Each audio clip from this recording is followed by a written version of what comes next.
Hi, this is Corey Franklin with Remembering the Past, the show where we talk about people who died recently who've had a profound effect on our history, our society, or our culture.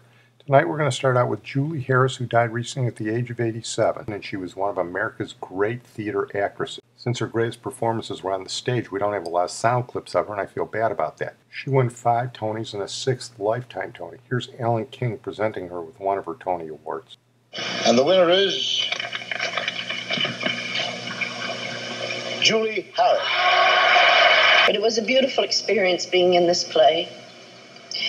And I thank also the audiences who came to see it, who gave us back so much love that it made it, besides having my child, the most exciting experience of my life. Thank you.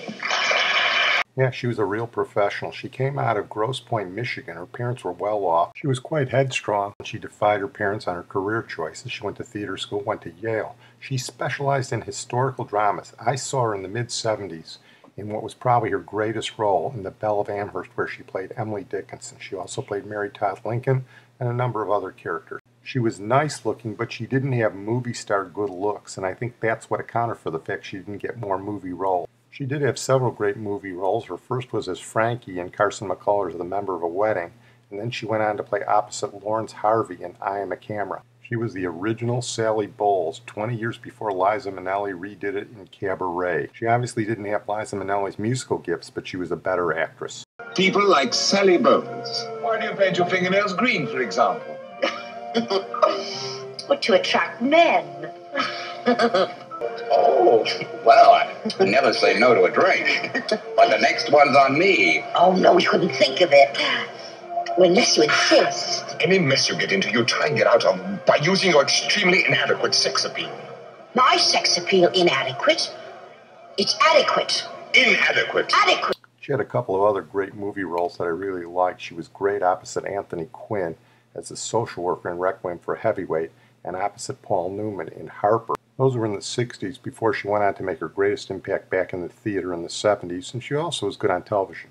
But for my money, her best movie role was opposite James Dean in East of Eden in 1955. Cal, does Aaron really love me? I seem to have sort of lost him.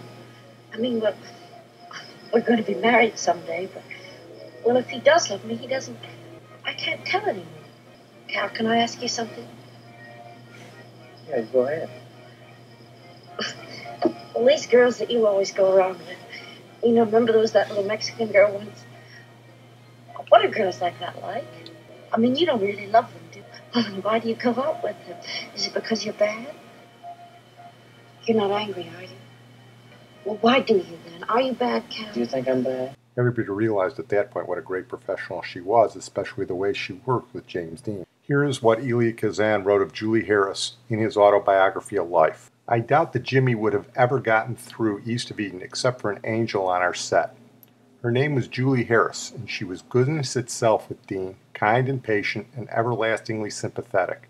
She would adjust her performance to whatever the new kid did. Despite the fact that it had early on been made clear to me that Warner, when he saw her first wardrobe test, wished I'd taken a prettier girl, I thought Julie beautiful. As a performer, she found in each moment what was dearest and most moving. She also had the most affecting voice I'd ever heard in an actress. It conveyed tenderness and humor simultaneously. She helped Jimmy more than I did with any direction I gave him. It's high praise for Julie Harris, and she was one of our great actresses. We're going to close tonight with Sid Bernstein, who died recently at the age of 95. Sid Bernstein was a nice Jewish boy from the Bronx, James Monroe High School. He fought in World War II. He was a hustling kind of guy. He became a record promoter after the war. He was just knocking around Manhattan when his life and many millions of others were changed when he happened to go to the 42nd Street Newsstand and read about a British group that was knocking him dead in England. And that compelled him to contact a nice Jewish boy from Liverpool who pronounced his name Epstein. And I'll let Sid Bernstein tell the rest of the story. I wanted to bring them, and I decided I'm going to bring them. And so I called Brian at his home. He was still at home in Liverpool with his mother, Queenie. And I said, Mr. Epstein, I want to bring your group to America. I said, where? I wasn't prepared for that. But my favorite venue is in my own city. That's Carnegie Hall. I said, I'd like to bring them to Carnegie Hall. But I had knew their music. I'd only read about them in the English newspapers, and all they wrote about was this new group, the Beatles. I just felt I'd gone to some. I met them originally when they checked into the Plaza Hotel prior to playing Carnegie Hall for me, and prior to playing Ed Sullivan's show, which was the most important television show in America at that time. They weren't show businessy. They were young guys interested in the reception, thrilled at the reception given to them, looking out their window, down at the crowd in the square outside of the Plaza Hotel, which is quite a large square, which was filled with young people. And they kept saying, "Don't believe this. This is more exciting even than what we're getting in England, where they were becoming superstars." I got the feeling that these boys were Liverpool boys, and this is what they are. This is what they'll always be. And I feel no matter, with all the success that they had throughout the world, they were still products of Liverpool. They were always the guys next door. It didn't change. I think Brian, although he didn't have the experience that I did with other entertainers, somehow acquired that experience quickly and was very respected.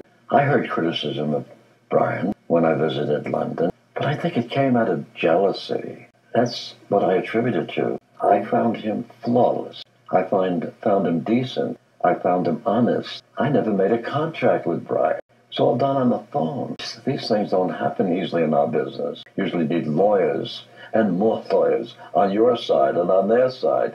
I didn't need a lawyer with Brian. He was thoroughly honest, very credible. He was one decent human being, and I miss him. I want to thank my producer, Sid Tepps, and we're going to close with the results of Sid Bernstein's trip to that 42nd Street Newsstand, one of the most famous moments in American history, in February 1964. Yesterday and today, our theater's been jammed with newspapermen and hundreds of dogs from all over the nation, and these veterans agree with me that the city never has witnessed the excitement stirred by these youngsters from Liverpool who call themselves the Beatles. Now, tonight, you're going to twice be entertained by them. Right now, and again in the second half of our show. Ladies and gentlemen, the Beatles!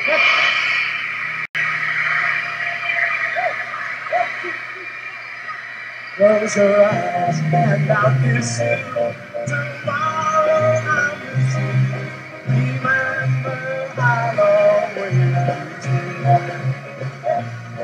And then while I'm away, I'll ride home every day. And I'll send all my loving to you. I'll pretend that I'm kissing